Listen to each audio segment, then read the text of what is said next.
Good morning সবাইকে। তো আজ হচ্ছে শ্রাবণ মাসের দ্বিতীয় সোমবার।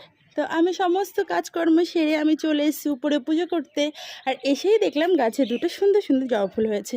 ফুলওয়ালা আমাকে ফুল দিয়ে গেছে, তবুও যদি এসে দেখি যে গাছে এত সুন্দর দুটো জবা ফুল হয়েছে, মনটা তো ভীষণ ভালো হয়েছে।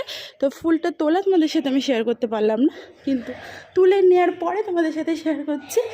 তো চলো, এই দেখো ঠাকুর ঘরে সমস্ত কিছু জোগাড় আমার হয়ে গেছে। যেহেতু আমার মহাদেব প্রতিষ্ঠা আছে, আমাকে সোমবার করে শ্রাবণ মাসে মানে সারা বছরই সোমবার আমার তোর্য থাকে, শ্রাবণ মাসটা স্পেশাল।